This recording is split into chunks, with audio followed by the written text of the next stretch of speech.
और रूस के हमले में मारे गए इस भारतीय छात्र नवीन के रिश्तेदार और विदेश मंत्रालय के अधिकारी के बीच भी बातचीत हुई है और अधिकारी ने क्या कुछ इसको लेकर जानकारी दी है वो आपको सुनवा देते हैं।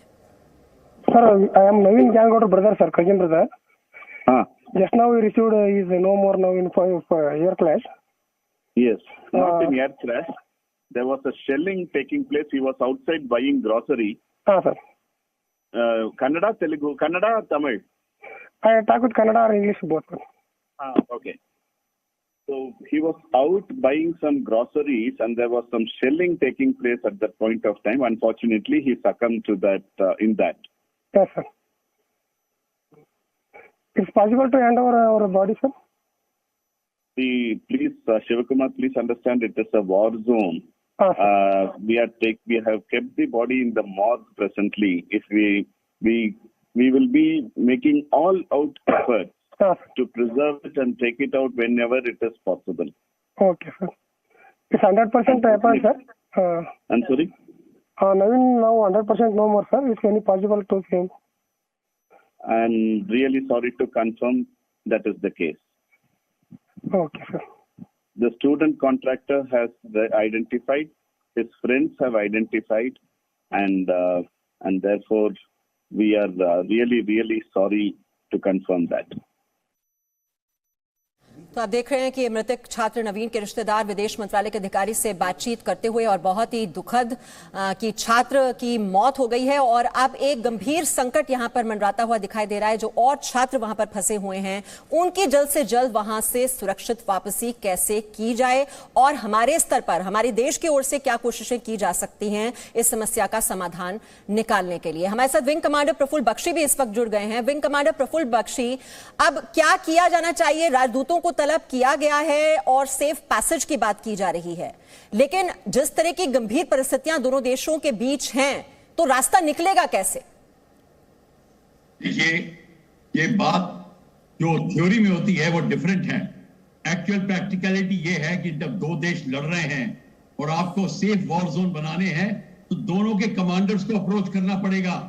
यहां पे रोल आता है international committee of red cross का और रेड क्रिसेंट बॉडीज का। इनका रोल आता है जो कमांडर्स के साथ नेगोशिएट कर सकते हैं, उनको पावर होती है और इस एरिया में उनको आने की पूरी जिसको कहते हैं फैसिलिटीज दी जानी चाहिए।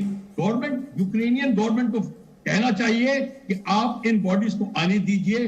वो लोकल कमांडर्स के साथ मिलके व्हाइट फ्लैग मीटिंग करके वो सारी की सारी चीजें की जा सकती हैं। Safe zone, no fly zone, no war zone, ये सारे क्रिएट हो सकते हैं provided there the will. But question ये है कि इस बात को अहमियत ही नहीं दी गई थी क्योंकि वेस्टर्न पावर चाहती थी कि ये लड़ाई शुरू हो जाए और ये प्रॉब्लम जो थी ये रशिया को डाउन करने के लिए थी।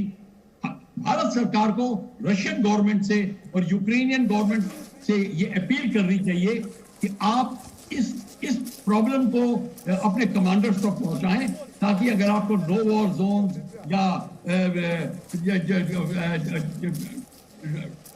ठीक है विंग कमांडर प्रफुल्ल बख्शी, वो तो हम देख ही रहे हैं कि वर्चस्व की लड़ाई दोनों के बीच चल रही है और पिस रही है आम जनता, लेकिन सवाल तो ये है कि अब क्या यूएन को आगे आना चाहिए? किस तरह से हम आगे बढ़ सकते हैं कि और कैजुअलिटीज हमें ना देखनी पड़े? यूएन को आगे आना चाहिए। यूएन क्यों नहीं आ रहा आगे? देखिए, यूएन बेसिकली जैसे जनरल अता भी बता रहे थे, ब्यूरोक्रेसी उनकी बड़ी स्लो है। वो आपने क्रोएशिया में देख लिया, आपने यूगोस्लाविया में देखा। यूएन जो है लिमिटेड ऑपरेशनल रिक्वायरमेंट होती है, लिमिटेड ऑपरेशनल कैपेबिलिटी होती है। वो किस चैप्टर में काम कर रहे हैं उनको उसकी ज्यादा फिक्र होती है। अब यूएन भी आ सकती है और अगर यूएन जब आ जाएगी, यूएन रेड क्रॉस मिलके ये इस काम को अंजाम दे सकते हैं। मैंने अपनी आंखों से देखा है, मैंने अफ्रीका में देखा है, ये हो सकता है provided people are ready to do it. यहाँ पे रिलक्टेंस आती है एजेंसी के साथ, लेकिन मुझे नहीं लग रहा है कि ये यूनाइटेड नेशंस का सिर्फ एक ब्यूरोक्रेटिक प्रॉब्लम है। प्रॉब्लम है कि यूएनएससी के जो मेंबर्स हैं उनमें खुद इतना बड़ा विवाद है, और नेटो ये लगातार यही एक कोशिश कर रहा है कि रशिया एग्रेसर है, इन्वेडर है, जेनोसाइड करवा रहा है, वॉर क्रिमिनल है पुतिन। और इस चक्कर में आम जो नागरिक है, यूक्रेन के फॉरेन स्टूडेंट्स है, फॉरेन लोग जो है यूक्रेन में फंसे हुए, उनकी कोई चिंता नहीं कर रहा है। एक ग्लोबल मूवमेंट, जब तक एक ग्लोबल प्रेशर नहीं बनेगा यूनाइटेड नेशंस पे, तब तक वो कुछ नहीं करेंगे, क्योंकि इस वक्त जो है सिर्फ सुप्रीमेसी ईगो की लड़ाई। जल्दी से कमेंट आपका त्रिपाठी जी, क्योंकि लेफ्टिनेंट जनरल अता हसनैन साहब भी हमारे साथ लगातार जुड़े हुए हैं।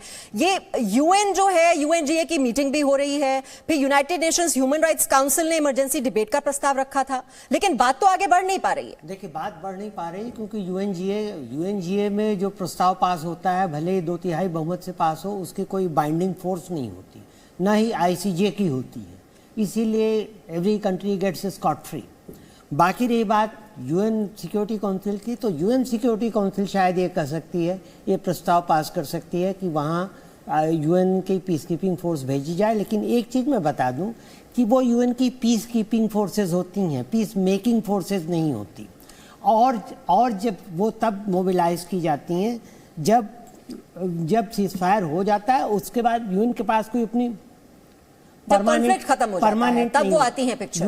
यूएस कई देशों की फोर्सेस को लेकर के वॉलंटियर, और कई देश उसमें कंट्रीब्यूट करते हैं, और यूएस तब वो करता है। एक चीज मैं आपको बताना चाहता हूं कि यूक्रेन के पूर्वी बॉर्डर के पास रशिया में बेलगोरोड नाम की एक जगह है, जहां एक इंडियन टीम ऑलरेडी भेज दी गई है। और अब चूंकि विदेश सचिव ने रूसी और यूक्रेनी दोनों से बात की है कि हमें खार्किव से बेलगोरोड तक वो किया जाए, क्योंकि खार्किव से बेलगोरोड सिर्फ 40 या 45 किलोमीटर है। खार्किव वालों के लिए वो ठीक है। और कीव की जहाँ तक बात रही, तो लेटेस्ट इंफॉर्मेशन ये है कि 400 बच्चे, 400 स्टूडेंट्स ट्रेन से कीव से बॉर्डर पहुँच गए हैं, और 1000 करीब और पहुंचने। ठीक है त्रिपाठी जी, एक कमेंट ले लेते हैं। लेफ्टिनेंट जनरल अता हसनैन भी हमारे साथ हैं। लेफ्टिनेंट जनरल अता हसनैन, अब आप देंगे एडवाइस वहां पर फंसे हुए स्टूडेंट्स को कि जाहिर तौर पर उनकी चिंता बहुत बढ़ गई होगी जब अब एक भारतीय छात्र की मौत भी हो चुकी है। लेफ्टिनेंट जनरल अता हसनैन साहब, आप सुन पा रहे हैं मेरी आवाज? आपको अनम्यूट करना होगा। जी हाँ, मैंने अनम्यूट कर दिया है अपने आप को। मैं आपके सब पैनलिस्ट की बात सुन रहा था, बड़ी दिलचस्प उन्होंने सब ने सजेशंस भी दिए। खासतौर पर विंग कमांडर बख्शी ने बिल्कुल सही कहा है।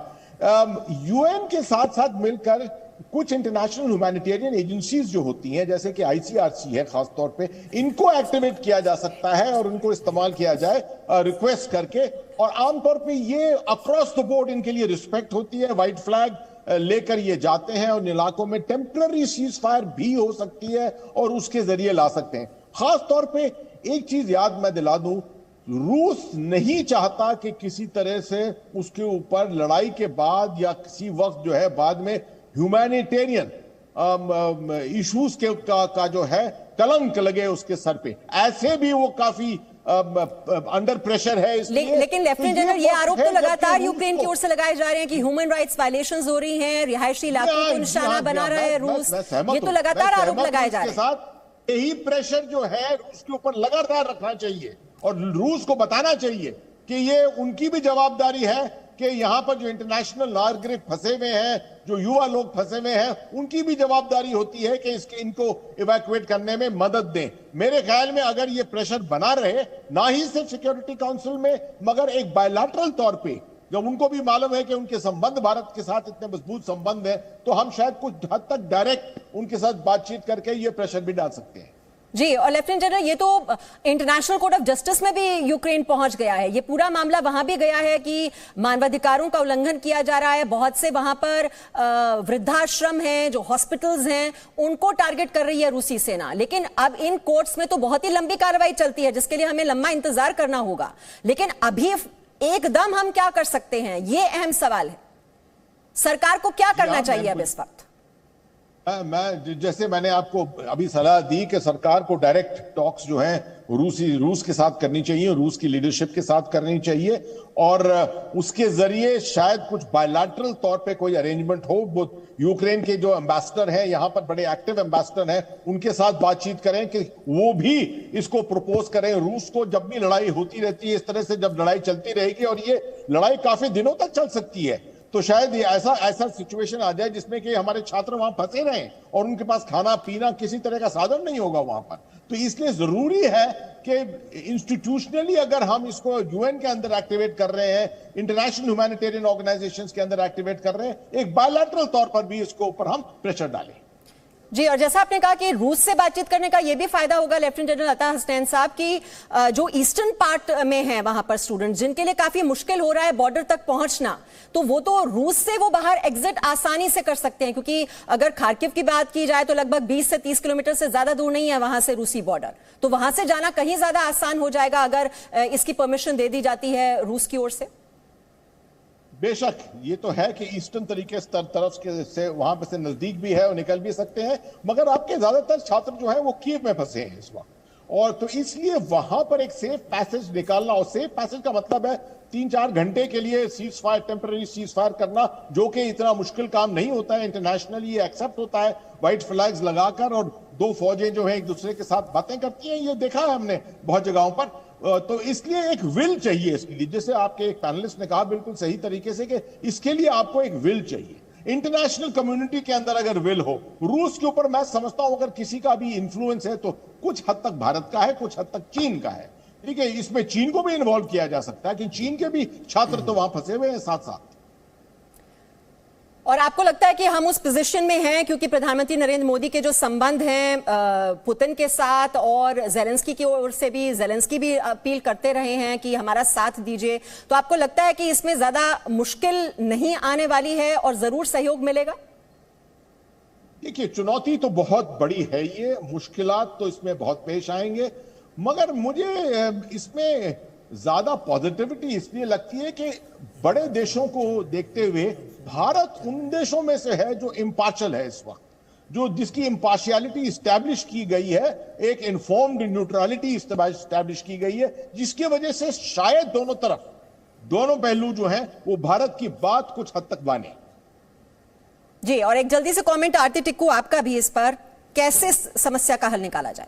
देखिए, मैं रविंद्र के साथ बिल्कुल एग्री कर रही हूं कि ये वक्त है ग्लोबल कंसेंसस का, कि जो ऑर्डिनरी सिटीजन्स है या जो फॉरेनर्स बैठे हैं यूक्रेन में, फंस चुके हैं, उनको वहां से सेफ पैसेज दिया जाए, क्योंकि विदाउट ग्लोबल कंसेंसस ये बायलैटरल, जबकि मैं खुद भी कह रही हूँ कि बायलैटरल लेवल पे भी इंडिया को रशिया के साथ, क्रेमलिन के साथ बात करनी चाहिए और कोई सुझाव निकालना चाहिए खार्किव के स्टूडेंट जो वहाँ फंसे वहाँ उस बॉर्डर के लिए। लेकिन ओवरऑल चूंकि वहां पे सिर्फ इंडियन स्टूडेंट्स नहीं है, अफ्रीकन स्टूडेंट्स का भी हम देख रहे हैं क्या हाल हो रहा है, रेसिस्ट एटीट्यूड्स देख रहे हैं हम, नॉन वाइट पॉपुलेशन के खिलाफ देख रहे हैं यूक्रेन में, जबकि 1 मिलियन से ज्यादा यूक्रेनियंस, वाइट क्रिश्चियन जो है रोमानिया, पोलैंड निकल गए, रेफ्यूजीज बन के जा रहे हैं। इनफैक्ट वो तो मानते नहीं है कि वो रेफ्यूजीज है।